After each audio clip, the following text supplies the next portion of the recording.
팀원들의 퇴사, 초보 팀장인 제 잘못인 것 같아 괴로워요. 처음 리더가 된 초보 팀장, 감자님의 사연. 지난해 저는 한 팀의 리더가 되었어요. 리더를 맡아 조직과 동료를 위해서 쉴 틈 없이 달려왔습니다. 성과도 물론 좋았고요. 에너지가 바닥나도 끝까지 짠해서 일했습니다. 1년에 3번 쓴 휴가마저 노트북을 들고 가서 일을 하곤 했어요. 앞만 보고 달리는 게 좋은 리더인 줄 알았습니다. 하지만 올해 저를 제외한 모든 팀원이 팀을 떠나게 되었습니다.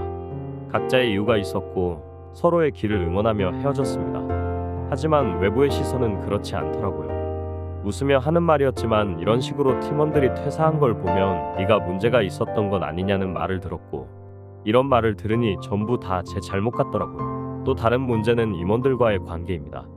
저의 조직에 2분의 임원이 계신데 그분에게 정확한 저희 의견을 전달하지 못했고, 급기야 한 분은 크게 화를 내시며 저에게 등을 돌리셨어요. 모든 게 제 잘못 같은데 어디서부터 잘못된 건지 마음이 불안하고 힘듭니다. 일을 할 때에도 내가 할 수 있는 일이 맞는지 의심이 들고 외부인을 만나 이야기하기가 두렵습니다. 기억들이 떠올라 잠이 오지 않습니다. 도망가고 싶습니다. 안녕하세요, 사연자님. 리더란 그 자체로 부담이 큰 자리이기에 성과와 상관없이 너무 애쓰셨다는 말씀드리고 싶어요. 얼마나 고군분투하며 에너지를 쏟았고 또 쏟고 계실까요? 나의 노력이 원치 않은 결과로 나타날 때 누구나 좌절감을 느낍니다. 이건 인간이 피할 수 없는 화살이에요. 우리는 기대하고 노력한 만큼 그에 대한 결과를 마주할 수밖에 없습니다. 그건 기쁨일 수도 고통일 수도 있겠지요. 그런데 첫 번째 화살에서 그치지 않고 괴로움이라는 두 번째 화살을 맞게 되는 경우가 있습니다. 사연자님의 사연에서는 그 원인을 2가지로 생각해 볼 수 있어요. 첫 번째 원인은 결과를 내가 다 통제할 수 있다는 믿음입니다. 내가 열심히 노력했으니 당연히 합격해야 해라거나 내가 최선을 다한 만큼 사람들이 나를 인정해 줄 거야와 같은 무의식적인 믿음이죠. 이를 강하게 붙들고 있을수록 눈앞의 현실을 받아들이기 어렵게 됩니다. 나의 영역은 내가 노력하고 최선을 다한 거기까지입니다. 두 번째로는 단지 내가 뭔가 잘못한 것 같아라는 행동의 문제가 아니라 나는 잘못된 사람이야라는 정체성의 문제로 넘어가 버렸기 때문입니다. 설령 업무에서 무언가를 잘못했다고 하더라도 그것이 그 사람의 존재 가치를 깎아내릴 수는 없습니다. 그런데 사연자님은 최선을 다하셨음에도 불구하고 주변의 평가를 내면으로 가져와 자신이 뭔가 잘못된 존재인 것처럼 느끼고 있어요. 어떤 행위를 자신과 동일시했을 때 일어날 수 있는 오류입니다. 현재 오랜 시간 직장일에 몰두하면서 자신에게 일의 세계가 어마어마하게 커져버린 게 아닐까요? 내가 곧 일이라는 상태가 되어 내가 일을 잘하지 않으면 못난 사람처럼 느껴지는 거지요. 이로 인한 두 번째 화살은 너무나 고통스럽기 때문에 도망가고 싶은 마음이 들 수밖에 없을 것 같아요. 우선 일이 곧 나라는 동일시를 깨야 합니다. 업무와 하나가 된 상태로는 나 자신을 객관적으로 보기 어렵습니다. 아마 주변 분들은 이미 너 너무 무리하는 거 아니야? 쉬엄쉬엄해와 같은 조언을 해주셨을지도 모르겠어요. 그뿐만 아니라 회복되지 않는 피로감이 몰려오거나 이유 없이 아프기도 하는 등 몸에서도 적신호를 보내왔을 거예요. 그런데 내가 직장 일에 매몰되어 있어서 오로지 현재 눈에 보이는 상황들만으로 나는 뭔가 잘못한 것 같아라는 판단을 할 수밖에 없었을 거예요. 자책감의 늪에서 빠져나오기 힘들겠지요. 이래서 완전히 분리되는 시간을 확보하세요.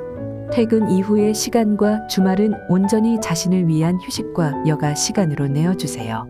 나와 성향이 다른 친구와도 만나고 일터에서 멀리 떨어진 곳으로 짧은 여행도 하시고요. 일요일마다 나의 일상으로부터 도망을 가보는 겁니다. 이런 시간이 중요한 이유는 일하는 나로부터 몇 걸음 물러나서 나 자신을 바라볼 수 있게 하기 때문이에요. 일로서만 나를 증명하려는 자신, 일에서만 만족감을 찾으려는 나 자신을 발견할 수 있어야 합니다. 벽에 부딪힐수록 벽에서 떨어져 나와 시야를 넓힐 수 있을 때 지혜를 얻을 수 있습니다. 그때 비로소 나에 대한 정체성이 손상되지 않고 나를 건강하게 지킬 수 있어요. 현재 눈에 보이는 것만으로는 판단할 수 없는 것들이 너무 많습니다.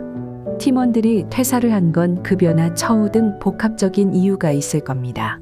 어쩌면 사연자님 덕분에 힘들지만 열심히 일해본 경험과 성과를 내본 경험을 토대로 더 성장하고 싶은 욕구가 생겼을지도 모르고요. 너무 힘들어서 나갔다고 하더라도 조직원으로서 조직을 위해 최선을 다해 일해본 경험은 엄청난 심리적 자원이 됩니다.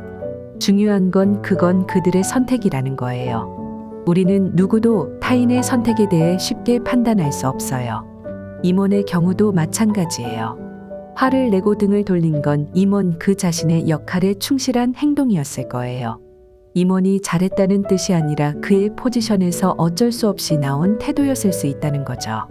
나의 영역은 내가 노력하고 최선을 다한 거기까지입니다. 타인의 선택은 타인의 몫으로 남겨두세요. 확실한 건 사연자님은 사연자님의 능력치 안에서 최대치로 에너지를 쏟으셨다는 겁니다. 무언가에 남김없이 정성을 쏟아본 경험에는 미련이 없습니다. 그러니 오히려 다음 단계로 나아갈 수 있어요. 이제는 사연자님 스스로를 손상시키지 않고 일을 해 나가기 위한 재정비의 단계에 계시지 않나 감히 짐작해 봅니다. 처음 해보는 운동을 배우거나 악기를 배워보세요. 내가 결코 잘해낼 수 없는 완전 초짜인 것을 경험해보세요. 내 몸이 내 뜻대로 되지 않는다는 경험을 쌓으면서 결코 주변 사람들을 그리고 외부의 일들을 모두 내 뜻대로만 할 수 없다는 것 또한 깨닫게 될 겁니다. 잘하려고 하지 말고 그저 처음이 되어보세요. 잘해내야만 하는 세상에서 빠져나와 맘껏 서툴러도 되는 자신을 바라보세요.